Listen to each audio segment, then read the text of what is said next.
ഒരൊറ്റ ഓപ്പറേഷൻ സിന്ദൂർ കൊണ്ട് പാകിസ്ഥാൻ എന്ന് പറയുന്ന രാജ്യം ഇങ്ങനെയൊക്കെ ഭയന്നു പോയോ?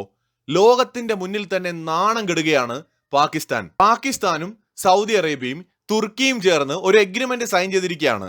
മക്ക സംയുക്ത പ്രതിരോധ കരാർ അഥവാ മക്ക ജോയിന്റ് ഡിഫൻസ് എഗ്രിമെന്റ് ഒരു ത്രികക്ഷി കരാറിൽ ഒപ്പുവെച്ചിരിക്കുകയാണ്. സാധാരണ കരാറല്ല, പ്രതിരോധ കരാർ. ഒരാൾക്കെതിരെയുള്ള ആക്രമണം എല്ലാവർക്കും എതിരെയുള്ള ആക്രമണമായിരിക്കും എന്നതാണ് ഇതിന്റെ അടിസ്ഥാനം.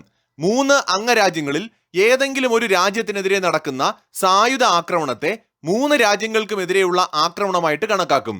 ഒരു കൂട്ടായ പ്രതിരോധ ചട്ടക്കൂട് രൂപീകരിക്കുമെന്നും ഈ കരാറിൽ പറയുന്നുണ്ട്. ഉദാഹരണത്തിന് ഇന്ത്യയും പാകിസ്ഥാനും തമ്മിൽ നാളെ യുദ്ധമുണ്ടായി.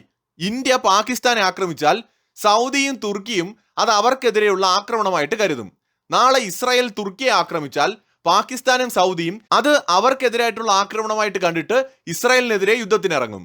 നാളെ ഇപ്പൊ UAE സൗദിയെ ആക്രമിച്ചാൽ തുർക്കിയും പാകിസ്ഥാനും അത് തങ്ങൾക്ക് നേരെയുള്ള ആക്രമണമായി കണ്ടിട്ട് UAEക്കെതിരെ യുദ്ധത്തിനിറങ്ങും. ഇതാണ് ഈ എഗ്രിമെന്റിന്റെ ഒരു ബേസിക് ആയിട്ടുള്ള കാര്യം. സൗദി കിരീടാവകാശി മുഹമ്മദ് ബിൻ സൽമാനും തുർക്കി പ്രസിഡന്റ് എർദോഗനും പാകിസ്ഥാൻ പ്രധാനമന്ത്രി ഷഹബാസ് ഷെരീഫുമാണ് ഈ ഒരു കരാറിൽ ഒപ്പുവച്ചിരിക്കുന്നത്. പരസ്പര സൈനിക പ്രതിരോധത്തിന് പുറമെ സംയുക്ത സൈനിക പരിശീലനം, രഹസ്യാന്വേഷണ വിവരങ്ങൾ പങ്കുവയ്ക്കൽ, പ്രതിരോധ സാങ്കേതിക വിദ്യ, ലോജിസ്റ്റിക്സ് എന്നിവയില് സഹകരണവും ഈ കരാർ ഉറപ്പു നൽകുന്നുണ്ട്.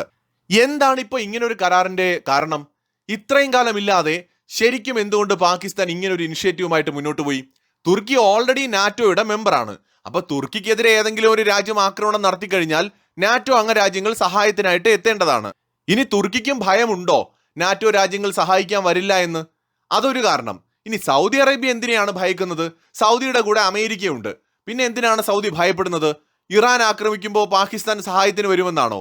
അപ്പൊ ഈ കരാറ് പരിശോധിക്കുമ്പോൾ ഇത് യഥാർത്ഥത്തിൽ ഇതിന്റെ ഗുണഭോക്താവെന്ന് പറയുന്നത് പാകിസ്ഥാനാണ്. തുർക്കിക്ക് നാറ്റോയുടെ സംരക്ഷണ കവചമുണ്ട്, സൗദിക്ക് അമേരിക്കയുടെ സംരക്ഷണ കവചമുണ്ട്. അതേ സമയത്ത് തന്നെ പാകിസ്ഥാന് അങ്ങനെ ഒരു കവചം ഇപ്പോൾ ഇല്ല. അമേരിക്ക ഇനി എന്തായാലും ഇന്ത്യക്കെതിരെ പാകിസ്ഥാനെ സഹായിക്കാൻ പോകുന്നില്ല. ഓപ്പറേഷൻ സിന്ദൂറിന്റെ സമയത്ത് ചൈന ആയുധങ്ങളും മറ്റുമൊക്കെ കൊടുക്കുമെങ്കിലും നേരിട്ട് യുദ്ധത്തിൽ തങ്ങളെ സഹായിക്കാൻ വരില്ല എന്ന് പാകിസ്ഥാൻ തിരിച്ചറിഞ്ഞു. അപ്പൊ പാകിസ്ഥാനാണ് ഇതിനകത്ത് ഏറ്റവും കൂടുതൽ താല്പര്യങ്ങളുള്ളത്. അതായത് പാകിസ്ഥാന് പേടിയാണ്, പച്ച മലയാളത്തിൽ പറഞ്ഞാൽ. 2025 ഓപ്പറേഷൻ സിന്ദൂർ ഇന്ത്യയുടെ ശക്തി എന്താണെന്ന് പാകിസ്ഥാന് മനസ്സിലാക്കി കൊടുത്തു എന്ന് ഉറപ്പായിരിക്കുകയാണ്. അല്ലെങ്കിൽ പിന്നെ പാകിസ്ഥാന് എന്തിനാണ് ഇങ്ങനെ ഒരു കരാറിന്റെ ആവശ്യം? എന്തിനാണ് സൗദിയുടെയും തുർക്കിയുടെയും പിന്തുണ? ഒറ്റയ്ക്ക് നിൽക്കാനുള്ള നട്ടല്ലില്ല എന്ന് അവർ തിരിച്ചറിഞ്ഞിരിക്കുകയാണ്. ഓപ്പറേഷൻ സിന്ദൂറിന്റെ സമയത്ത് ഇന്ത്യയുടെ ആക്രമണം പാകിസ്ഥാന്റെ പരമ്പരാഗത സൈനിക ശേഷിയിലെ പോരായ്മകളും സാമ്പത്തിക തകർച്ചയും തുറന്നു കാട്ടുകയുണ്ടായി. ഇന്ത്യയുമായിട്ടുള്ള സൈനിക സാങ്കേതിക വിടവ് നികത്താൻ പാകിസ്ഥാൻ ഈ കരാറിലൂടെ ലക്ഷ്യമിടുകയാണ്. ഇന്ത്യയെ നേരിടാൻ ഇനി ഒറ്റയ്ക്ക് പറ്റില്ല എന്നും കൂടെ സഖ്യരാജ്യങ്ങൾ ആവശ്യമാണെന്നും പാകിസ്ഥാൻ മനസ്സിലാക്കിയിരിക്കുന്നു. സൗദി അറേബ്യയുമായിട്ടുള്ള ഉഭയകക്ഷി പ്രതിരോധ കരാറിലേക്ക് തുർക്കിയെ കൂടി ഉൾപ്പെടുത്തിയതിലൂടെ ശക്തമായ ഒരു പ്രതിരോധ നിര പടുത്തുയർത്തുകയാണ് പാകിസ്ഥാൻ ലക്ഷ്യമിടുന്നത്. തുർക്കിയുടെ പ്രതിരോധ നിർമ്മാണ ശേഷിയും പ്രത്യേകിച്ച് ഡ്രോണുകളും ഇലക്ട്രോണിക് വാർഫെയർ സംവിധാനങ്ങളും സൗദിയുടെ സാമ്പത്തിക പിന്തുണയും ലഭിക്കുന്നത് വഴി പരമ്പരാഗത പങ്കാളികളെ മാത്രം ആശ്രയിക്കാതെ തങ്ങളുടെ സൈനിക ശേഷി വർദ്ധിപ്പിക്കാമെന്നും ഇന്ത്യ നാളെ ആക്രമിച്ചാൽ അതിനെ നേരിടാമെന്നും പാകിസ്ഥാൻ വിശ്വസിക്കുകയാണ്. സൗദി ഇന്ത്യയുടെ ഒരു സുഹൃത്ത് രാജ്യമാണ്.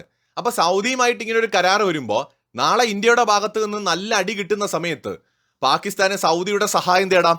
ഇന്ത്യയുമായിട്ടുള്ള സൗഹൃദത്തിന്റെ ബേസിൽ സൗദി അറേബ്യ മധ്യസ്ഥരായിട്ട് നിന്ന് സംസാരിക്കാൻ തയ്യാറാകുമെന്ന് പാകിസ്ഥാൻ കണക്കൂട്ടുന്നുണ്ട്. അല്ലാതെ ഇന്ത്യ പാകിസ്ഥാൻ യുദ്ധത്തിൽ സൗദി അറേബ്യ ഇന്ത്യക്കെതിരെ വരാനുള്ള സാധ്യത വളരെ കുറവാണ്. തുർക്കിയുടെ അടുത്ത് നിന്ന് ഈ കരാറിലൂടെ പാകിസ്ഥാൻ പ്രതീക്ഷിക്കുന്നത് ആയുധങ്ങളുടെ സപ്ലൈയും മറ്റുമൊക്കെ കിട്ടുമെന്നായിരിക്കാം. അതല്ലെങ്കിൽ പാകിസ്ഥാൻ കരുതുന്നത് ഇങ്ങനൊരു എഗ്രിമെന്റ് വരുമ്പോൾ, 3 രാജ്യങ്ങളുടെ ഒരു സഖ്യം വരുമ്പോൾ ഇന്ത്യ ചിലപ്പോൾ ആക്രമിക്കാനൊന്നും മടിച്ചാലോ എന്നായിരിക്കും.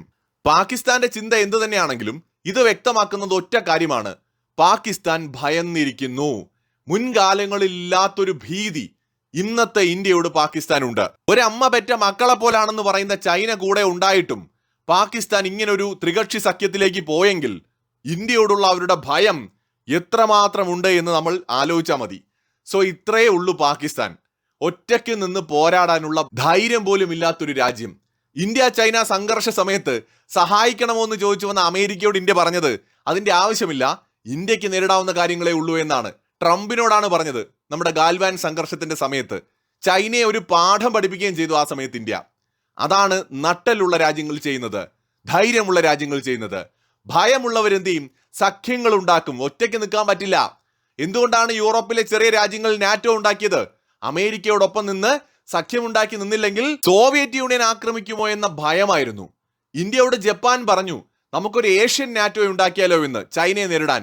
ഇന്ത്യ പറഞ്ഞു ഞങ്ങൾക്ക് അതിന്റെ ആവശ്യമില്ല, ഇന്ത്യ ഒറ്റയ്ക്ക് തന്നെ നേരിടാൻ തയ്യാറാണ്, ഒരു സഖ്യത്തിന്റെ ആവശ്യം നമുക്കില്ല എന്ന്. ഇവിടെ പാകിസ്ഥാൻ ഇന്ത്യയെ നേരിടാൻ ധൈര്യമില്ലാത്തതുകൊണ്ട്, കഴിവില്ലാത്തതുകൊണ്ട് അവരൊരു സഖ്യത്തിലേക്ക് പോയിരിക്കുകയാണ്. ലോകം ഇപ്പോൾ ഇതെല്ലാം കണ്ട് പാകിസ്ഥാനെ നോക്കി ചിരിക്കുകയാണ്. ഓപ്പറേഷൻ സിന്ദൂറിന്റെ സമയത്ത് 10 വിമാനം വീണു, 11 വിമാനം വീണു എന്ന് പറഞ്ഞു തള്ളിയ പാകിസ്ഥാൻ ഇപ്പോൾ എന്താണെന്ന് ലോകത്തിന് തന്നെ അവർ സ്വയം കാണിച്ചു കൊടുത്തിരിക്കുകയാണ്. ഇന്ത്യ ഞങ്ങളെ ആക്രമിക്കാൻ വന്ന നിങ്ങൾ കൂടെ നിന്നോണം കേട്ടോ, ഞങ്ങളെ കൊണ്ട് ഒറ്റയ്ക്ക് കൂട്ടിയാൽ കൂടൂല എന്ന് സൗദിയോടും തുർക്കിയോടും പറഞ്ഞ് കേണപേക്ഷിച്ച് ഒരു ത്രികക്ഷി സഖ്യ കരാർ ഉണ്ടാക്കിയിരിക്കുകയാണ് പാകിസ്ഥാൻ. മറ്റൊരു വീഡിയോയുമായി വീണ്ടും കാണാം.